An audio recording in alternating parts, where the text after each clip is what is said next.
I know that your pastor is beginning a new series with asking that very important question in terms of what is the post-pandemic church going to look like, and how are people, and why and when are people going to come back? This is a real challenge to the church at this point. We're kicking that off with a reading of a very significant story from the Gospel of Mark. Hear the words, and then we'll go into a little bit of thinking about the post-pandemic church, people coming back to church.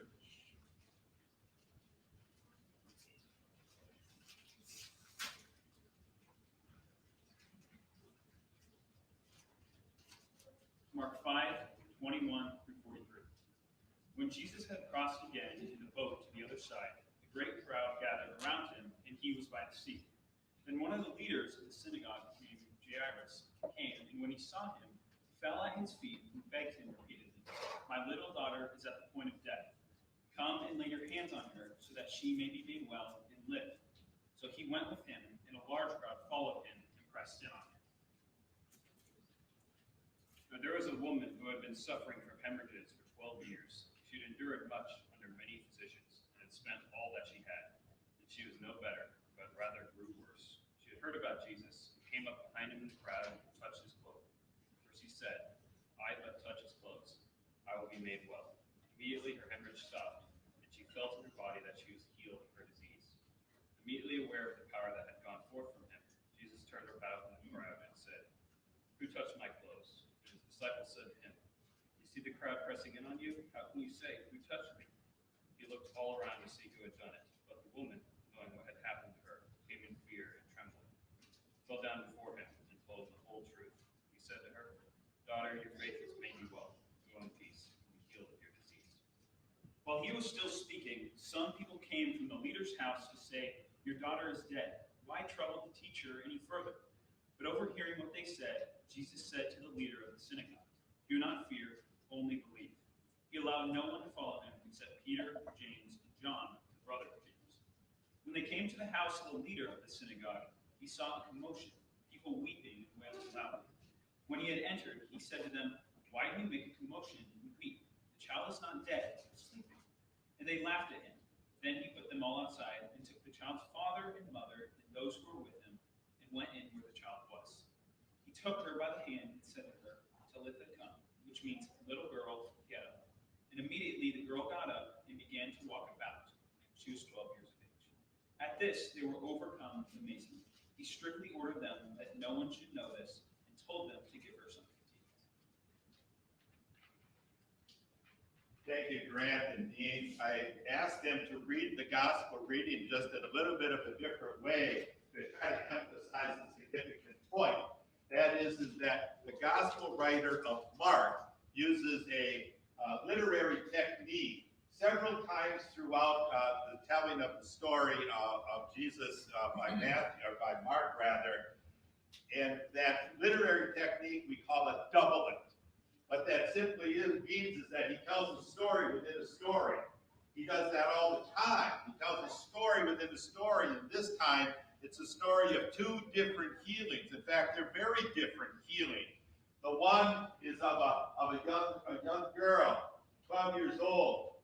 Evidently, a sudden disease comes upon her, but she's the daughter of a very important person, the leader of the synagogue, who has a name, Jairus, and she has a name, Talitha.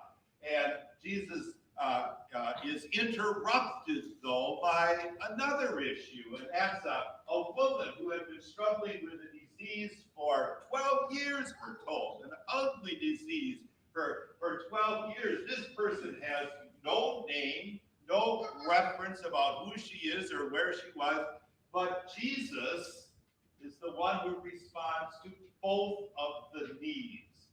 And Jesus is the one who heals both of them. And what Mark is doing here, Mark is drawing a picture of a big God, a great God who's going to respond to all sorts of things, whether they be wealthy and well-known or whether they be poor, whether they're named or not named.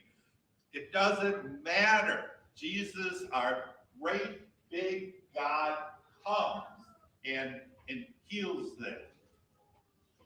this whole story, I think, is a very fitting kickoff then for this series that's going to talk about post-pandemic church and people coming back with the realization that we're not the ones that are going to solve the problems.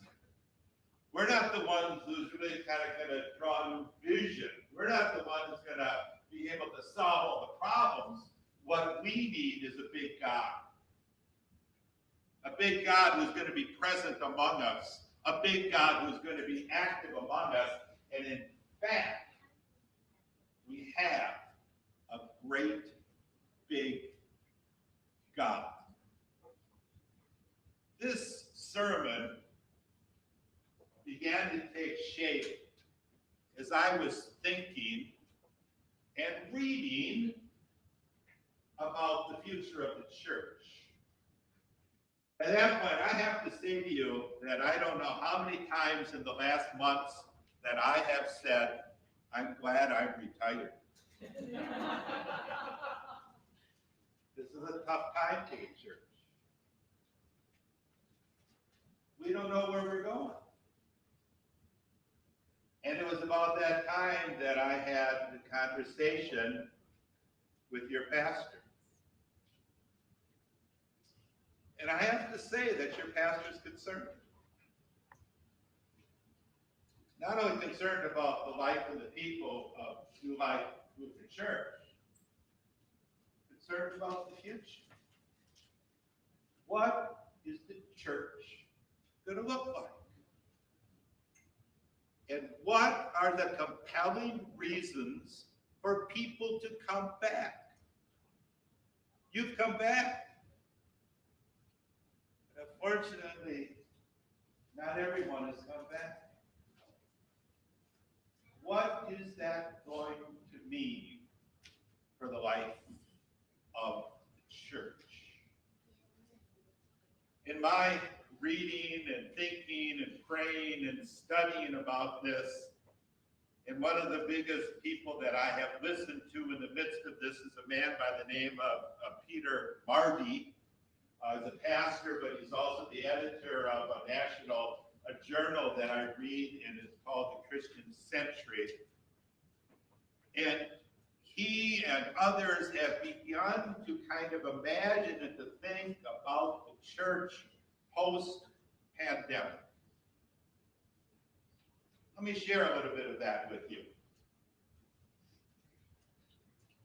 Very first thing that people are saying about the future of the church and the success of the church as we move forward is to be able to claim and to establish not only a sense of community, but a sense of authentic community. That's important. I don't know about you, but the pandemic was marked by isolation. The pandemic was marked by social distancing. The pandemic was marked by a sense of loneliness for many people. I felt some of that loneliness. And not only that, people were kind of isolated. Not everyone was able to go to work, to be a part of people's lives. People were working from home. People were shopping from home. People were going to school from home. People were doing virtual medical appointments from home. And people were worshiping in their pajamas, right? But in the midst of that was a longing for community, friendship. But not just a good old boy, pat on the back sort of friendship, but a deeper friendship, an authentic friendship. That's where the church comes in. Because in this gathering of people, in this sort of precious community, this is a place where we can truly be ourselves. This is a place that is life-forming and life-changing and life-giving. This is a place where we can focus on something bigger than ourselves. This is an important gathering, and I think people will long for this kind of gathering. I have a friend who went through a very difficult time in his life. In the midst of that, we began to talk about who's helpful to him and who's not so helpful, and some people who say things that aren't all that helpful, and some people who do. And in the midst of that, he turned to me and he said these words, "I know who is life-giving." That's the issue. Who's going to give us life post-pandemic? And I believe that a fair amount of that is going to take place in the life of the church. One of our contemporary Christian authorities, a man by the name of Frederick Liedtke, has said it this way: we can survive on our own, we can grow strong on our own, we can prevail on our own, but we cannot become human on our own. We become human in community, in authentic community. Not too long ago, my wife and I were on a bike ride, and we stopped in a small little artsy craftsy town. You know, it has all the different shops, and among others, it has the T-shirt shop. And there was one T-shirt in the window that really struck me. It was the big words, human, kind. And then in small letters underneath, be both human and be kind in the midst of authentic community. We can go lots of different places, can't we? We can do all sorts of different things, can't we? But it's in this place that we gather together to worship. This is in this place we gather together to hear the word of God. It is in this place where we receive the sacraments that only God can provide. This is the place when we can leave behind what needs to be left behind and reach out and envision and imagine. This is where we encounter a big God. And we need that God. Something else needs to be said. It's the issue of buildings post-pandemic. You know, buildings took a hit during the pandemic, didn't they? Stores empty, schools empty, churches empty. And we kind of found out that we could get by to some degree without them. But with all of that said, are you feeling a little bit of enthusiasm about returning to buildings? Even returning to your office building? Returning to the school building? Yes, returning to the church building.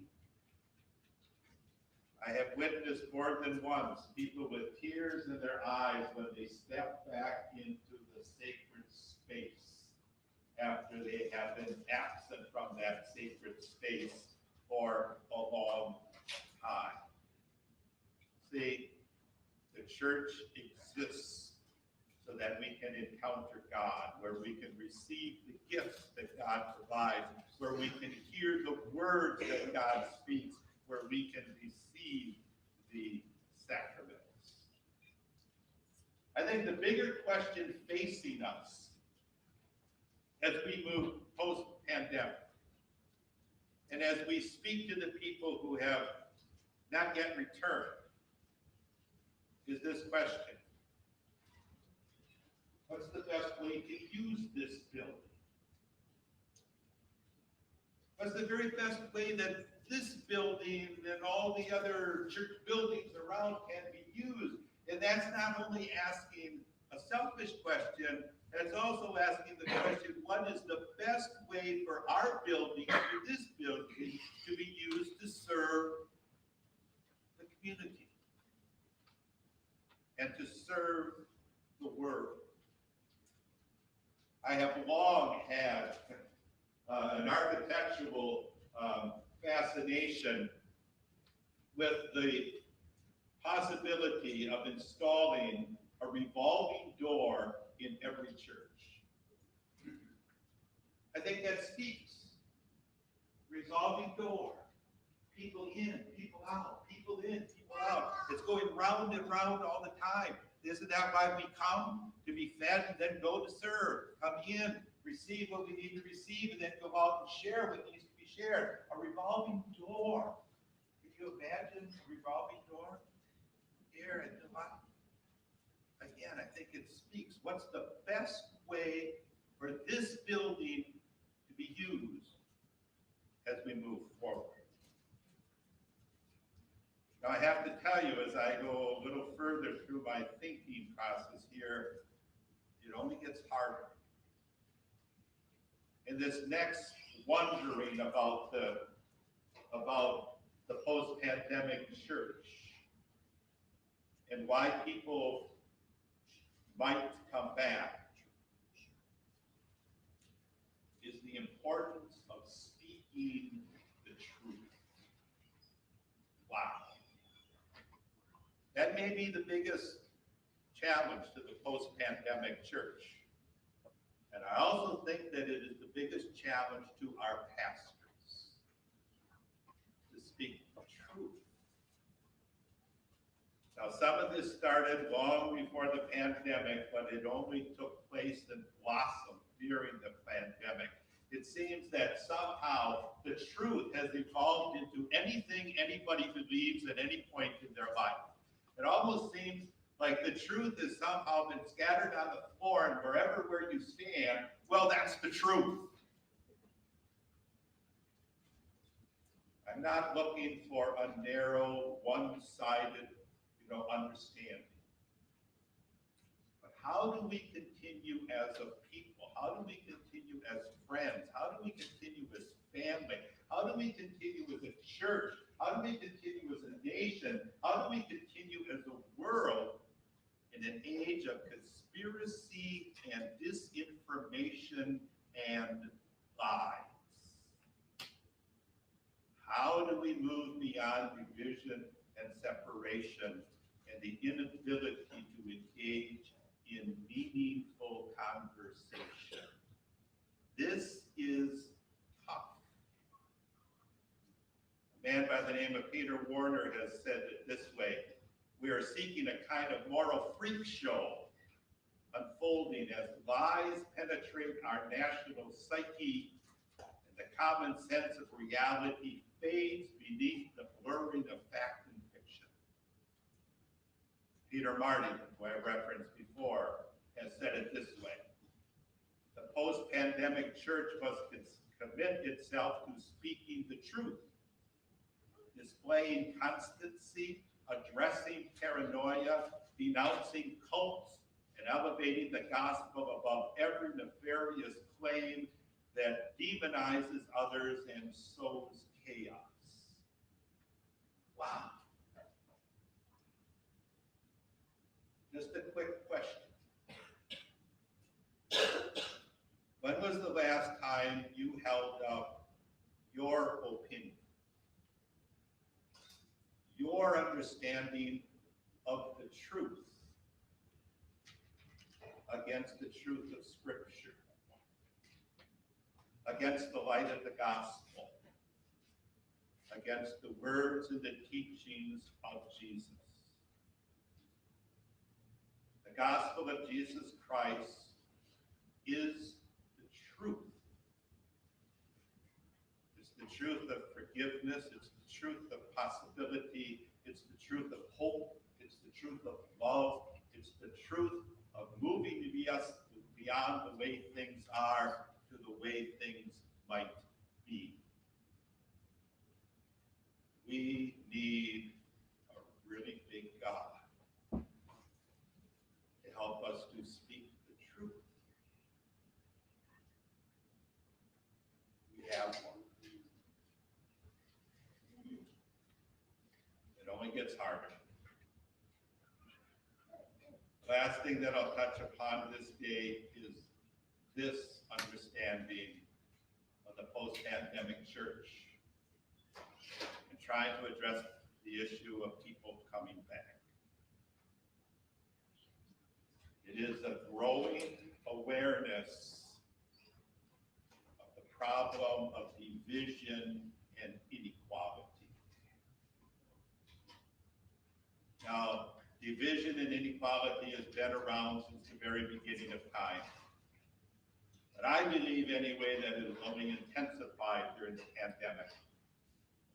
Racism, maybe spurred on by the death of George Floyd. Asian people being ones who are attacked by hate crimes, thinking that somehow they're personally responsible for COVID-19. Income disparity, how the wealthy people in this world have only become wealthier as the poorer people have only become poorer. Education, some did very well during the pandemic as they studied at home, but there were way too many kids who had no parental support, did not even have computers or internet. Healthcare, oh, some of them moved right to the head of the line, but for too many people, there wasn't even an empty bed in the ER room.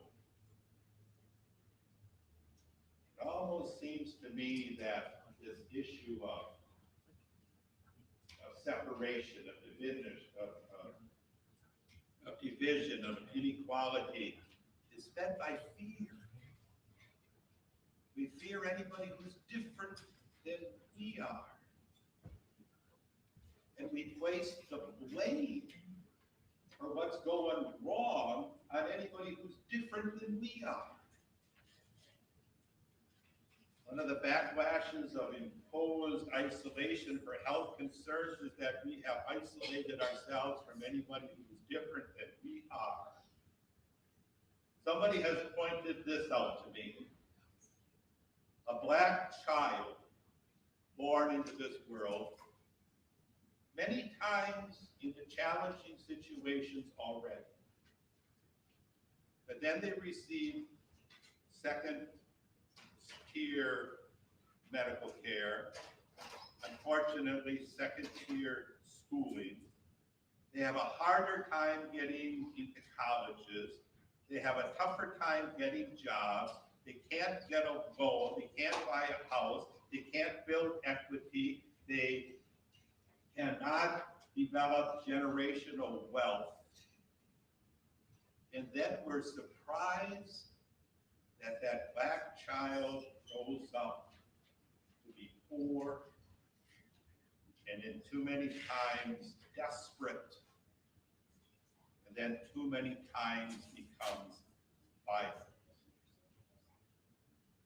I'm not condoning any of it.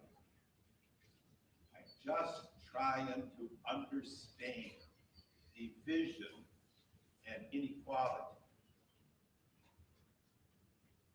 Whatever the circumstances, I believe that this is a major challenge for the post-pandemic church. We are the ones who are being called to think and talk, to pray and act in such a way that brings people together, to be able to deal spiritually and biblically and enthusiastically, working against everything that tears people apart and advocating everything that brings people together. Wow, we need a big God for that one, don't we? We got that. Please understand that I'm not saying any of this because I'm worried. I'm saying this because I love the church. As you love the church, otherwise you wouldn't be here. It is not worry. It's a call to work. It's a call for all of us to work. To work for the development of authentic community. To work towards the most faithful use of this building and all churches. It's a call to work, to understanding and speaking the truth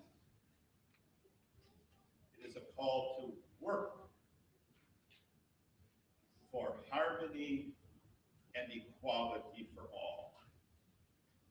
Well, we need a great God